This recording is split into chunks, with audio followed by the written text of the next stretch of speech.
And once again, it is our great pleasure to be in your reality. It would be wonderful if you all had the same great pleasure to be in your reality. And that is one of our intentions, to inspire you and to elevate your understanding of energy and the use of energy and how it is for free. If you have your wits about you to use it.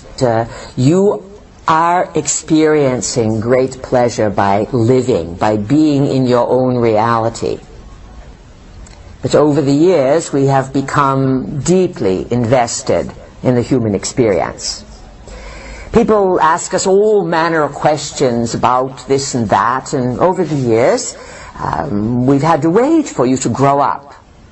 Just as you cannot explain all the intricacies of an adult life to a young child, it is sometimes challenging for us as Pleiadians, cosmic beings, visitors, etc., to convey to you all of the complexities that are involved in living in the multiverse when you are convinced that you are trapped in a random world stuck in linear time. Nothing could be further from the truth.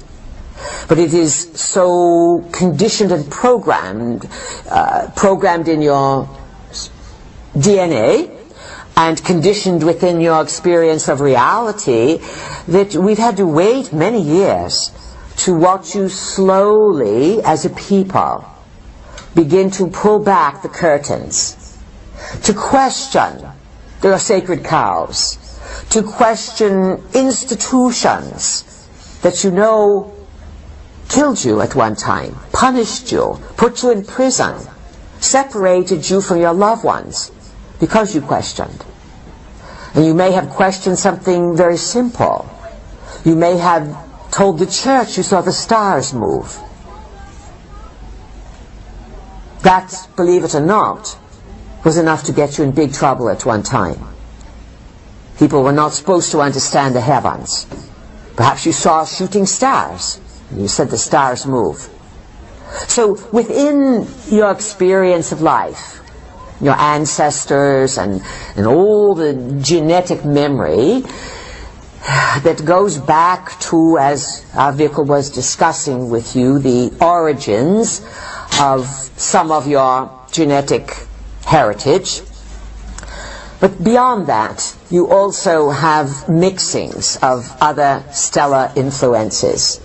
People have said to us, Pleiadians, why are you so interested in our Earth? We said, because in some capacity we are your ancestors. But we are also, we who speak to you come from the future. Now, the Anunnaki have an obvious footprint on your planet. And this is being discovered left and right. Everything is unfolding and has been in terms of a larger picture of time, probably over the last 150 years. Age of Enlightenment, the discoveries in Egypt, discoveries in Sumer, and then the acceleration. Then you had the wars, World War I, World War II, mass sacrifices to confuse people, to confuse the progress. Why at the same time the Industrial Revolution is really kicking into gear. And why people have jobs and they're working, but what are they really working for? From the beginning of the Industrial Revolution, that goes back to the 1700s, one could say that you have rebuilt the Anunnaki infrastructure on your planet, the space systems.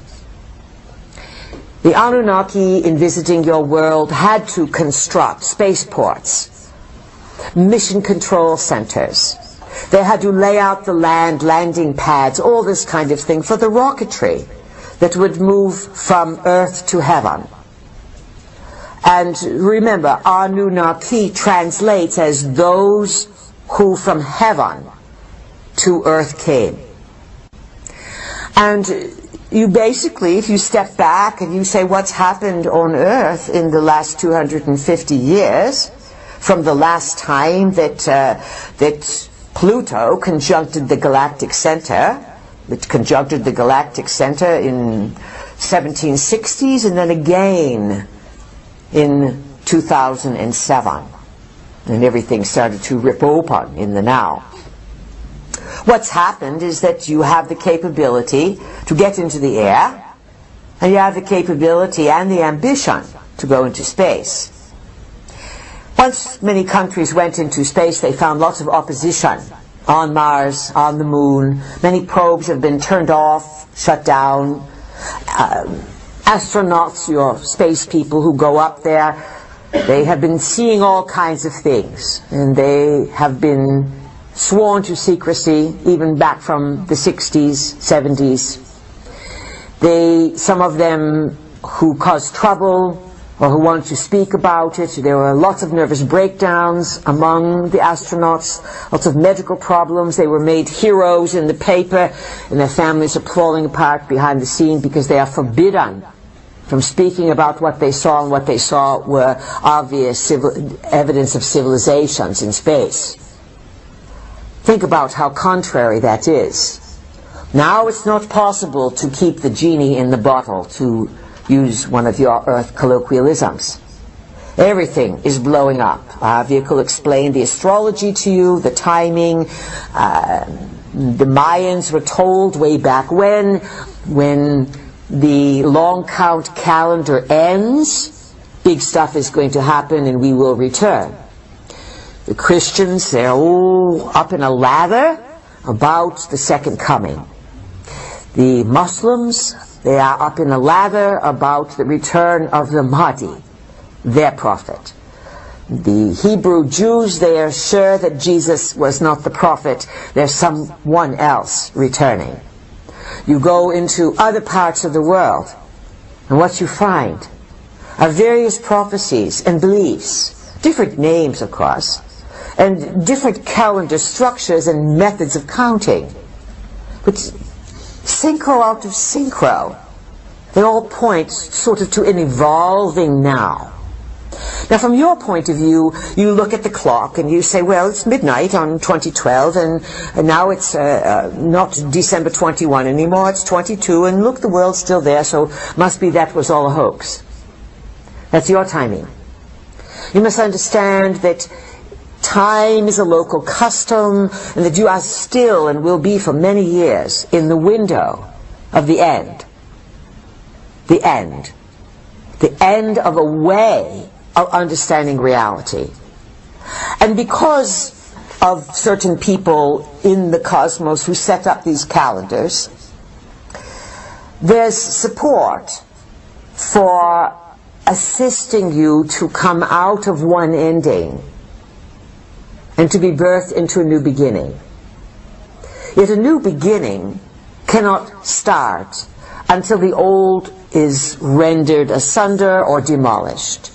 If you buy a piece of property and it's got some old shack on it, but you love the property and it's gorgeous and it's old, it's been maintained for a long time, we say old growth trees, and it hasn't been disturbed for perhaps 100 years, and there's some old shanty or two on it.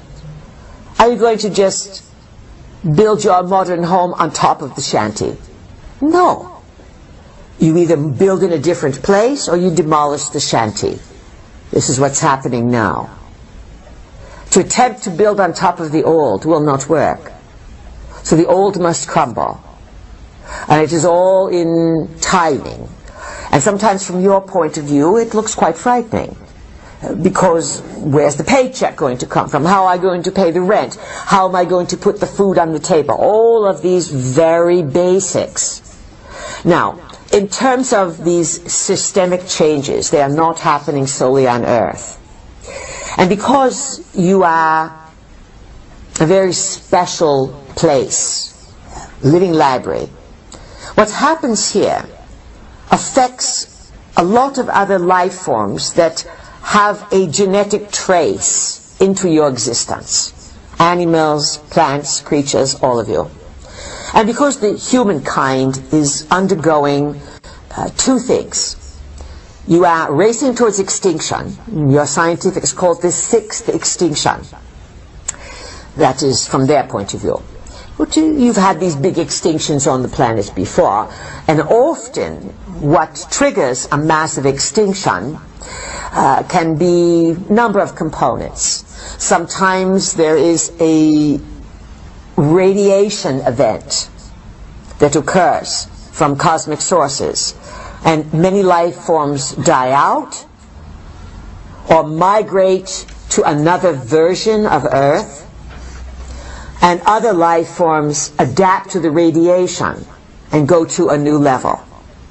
And it happens relatively quickly, within decades, let's just say, not over tens of thousands of years. And sometimes someone pushes a button and says, we don't like what's happening on this Earth. Sometimes cosmic forces battle over Earth as to who has the right to own the library, because you are full of resources, not just gold. The most valuable resource on the planet are the genetic material. So many beings are interested in Earth.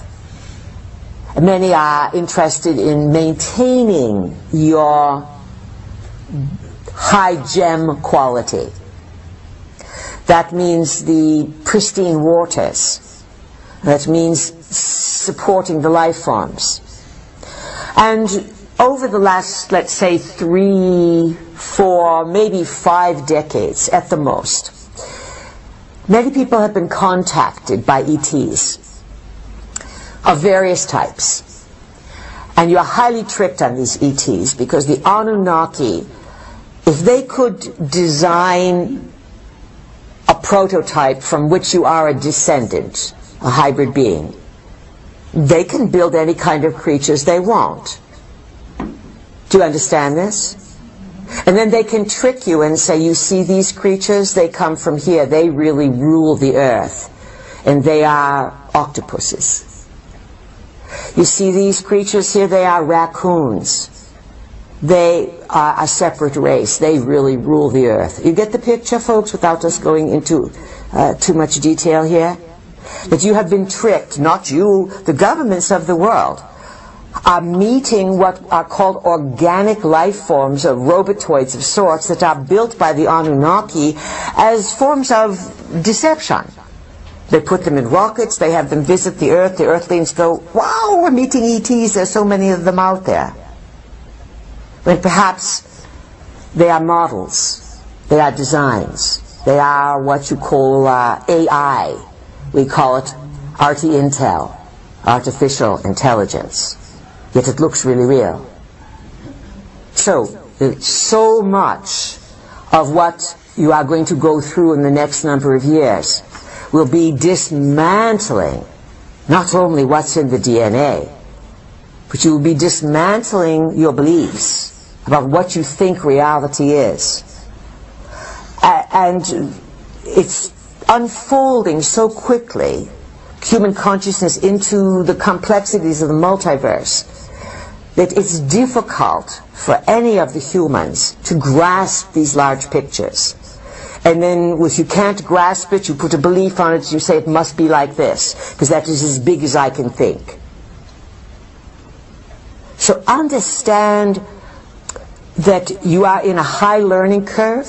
You are probably going to learn more in the next 10 years than you ever thought possible.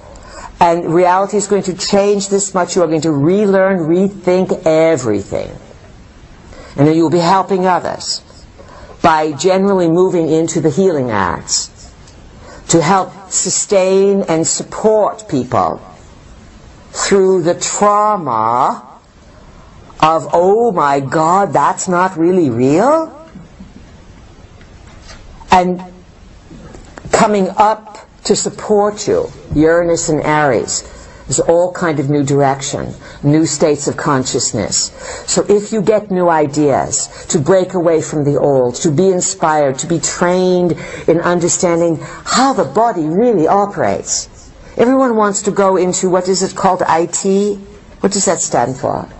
Information technology. Information technology. You want to go into what the body can really do.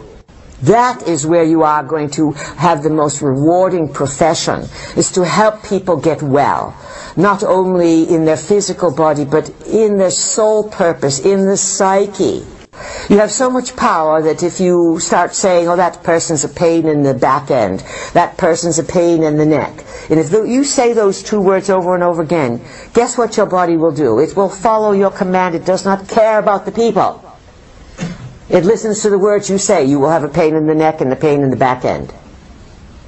The power you have to playfully and creatively restructure your reality is at your command.